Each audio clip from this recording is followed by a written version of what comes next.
The Magic Listening Cat. There once lived an honest old man who was kind and good, but who was so poor he hardly had enough to eat each day. What made him sadder than not having enough to eat himself was that he could no longer bring an offering to his guardian god at the nearby shrine. If only I could bring even an offering of fish, he thought sadly. Finally, one day when his house was empty and he had nothing left to eat, he walked to the shrine of his god. He got on his knees and bowed down before him. "I've come today to offer the only thing I have left," he said sadly. "I have only myself to offer now. Take my life, if you will have it." The old man knelt silently and waited for the god to speak. Soon there was a faint rumbling, and the man heard a voice that seemed to come from far, far away. "Don't worry, old man," the god said to him. "You have been honest, and you have been good. From today on, I shall change your fortune, and you shall suffer no longer." Then the guardian god gave the old man a little red cap. "Take this cap, old man," he said. "It is a magic listening cap. With this on your head, you will be able to hear such sounds as you have never heard before." The old man looked up in surprise. He was old, but he heard quite well, and he had heard many, many sounds during the long years of his life. "What do you mean?" he asked. "What new sounds are there in this world that I have not yet heard?" The god smiled. "Have you ever really heard what a nightingale sings as it flies to the plum tree in the spring? Have you ever understood what the trees whisper to one another when their leaves rustle in the wind?" The old man shook his head. He understood. "Thank you, dear God," he said. "I shall treasure my magic cap forever." And carrying it carefully, he hurried toward his home. As the old man walked along, the sun grew hot, and he stopped to rest in the shade of a big tree that stood at the roadside. Suddenly, he saw two black crows fly into the tree. One came from the mountains, and the other from the sea. He could hear their noisy chatter fill the air above him. Now was the time to try his magic cap. Quickly he put it on, and as soon as he did, he could understand everything the crows were saying. "And how is life in the land beyond the sea?" asked the mountain crow. "Ah, life is not easy," answered the crow from the sea. "It grows harder and harder to find food for my young ones. But tell me, do you have any interesting news from the mountains?" "All is not well in our land either," answered the crow from the mountains. "We are worried about our friend, the camphor tree, who grows weaker and weaker, but can neither live nor die." "Why, how can that be?" asked the crow of the sea. "It is an interesting tale," answered the mountain crow. "About 6 years ago, a wealthy man in our town built a guest house in his garden. He cut down the camphor tree in order to build the house, but the roots were never dug out. The tree is not dead, but neither can it live, for each time it sends new shoots out from beneath the house, they are cut off by the gardener." "Ah, the poor tree," said the crow of the sea sympathetically. "What will it do? It cries and moans constantly. But alas, human beings are very stupid," said the mountain crow. "No one seems to hear it, and it has cast an evil spell on the wealthy man and made him very ill. If they don't dig up the tree and plant it where it can grow, the spell will not be broken, and the man will soon die. He has been ill a long time."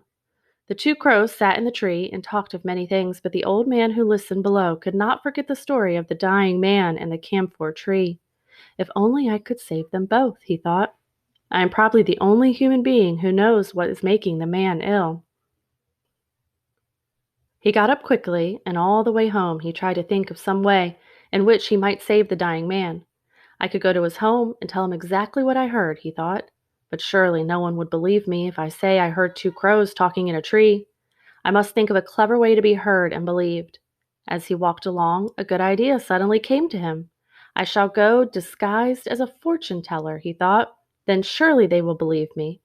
The very next day, the old man took his little red cap and set out for the town where the sick man lived. He walked by the front gate of this man's home, calling in a loud voice, "Fortunes, fortunes, I tell fortunes." Soon the gate flew open, and the sick man's wife came rushing out. "Come in, old man, come in," she called. "Tell me how I can make my husband well. I have had doctors from far and near, but no one can tell me what to do." The old man went inside and listened to the woman's story.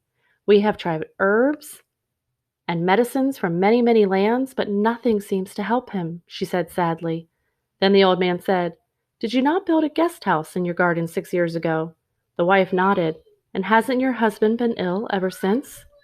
Why, yes, answered the wife, nodding. That's right. How did you know? A fortune teller knows many things, the old man answered. And then he said, Let me sleep in your guest house tonight, and by tomorrow I shall be able to tell you how your husband can be cured. Yes, of course, the wife answered. We shall do anything you say. And so, that night, after a sumptuous feast, the old man was taken to the guest house. A beautiful new quilt was laid out for him on the tatami, and a charcoal brazier was brought in to keep him warm. As soon as he was quite alone, the old man put on his little red cap and sat quietly, waiting to hear the camphor tree speak. He slid open the paper doors and looked out at the sky sprinkled with glowing stars. He waited and he waited, but the night was silent, and he didn't even hear the whispers of a sound.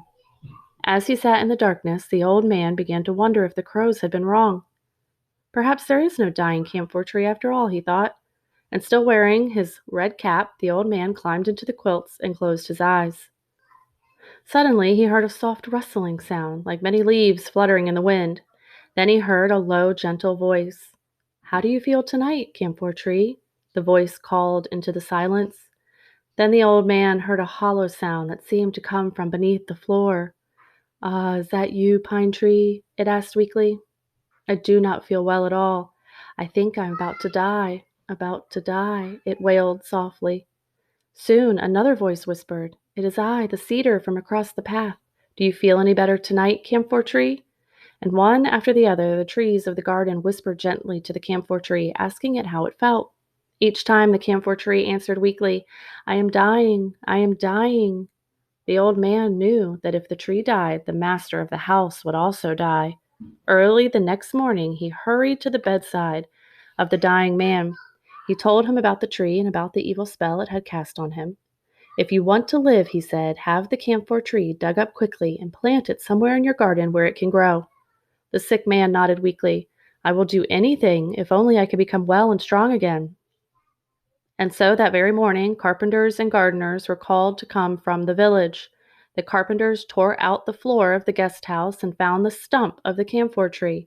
Carefully, carefully, the gardeners lifted it out of the earth and then moved it into the garden where it had room to grow.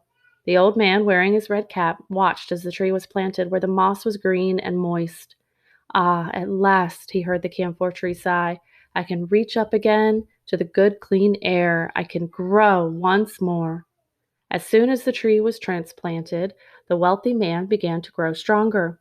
Before long, he felt so much better he could get up for a few hours each day. Then he was up all day long, and finally he was completely well.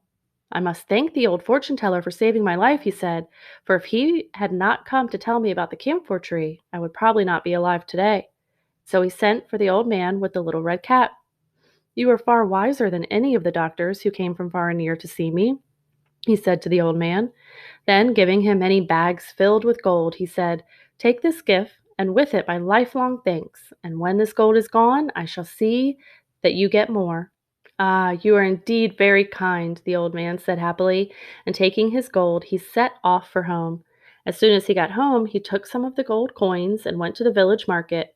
There he bought rice cakes and sweet tangerines and the very best fish he could find. He hurried with them to his guardian god and placed them before the shrine. My fortunes have indeed changed since you gave me this wonderful magic cap, the old man said. I thank you more than I can say. Each day after that, the old man went to the shrine and never forgot to bring an offering of rice or wine or fish to his god. He was able to live in comfort and never had to worry again about not having enough to eat. And because he was not a greedy man, he put away his magic listening cap and didn't try to tell any more fortunes. Instead, he lived quietly and happily for the rest of his days.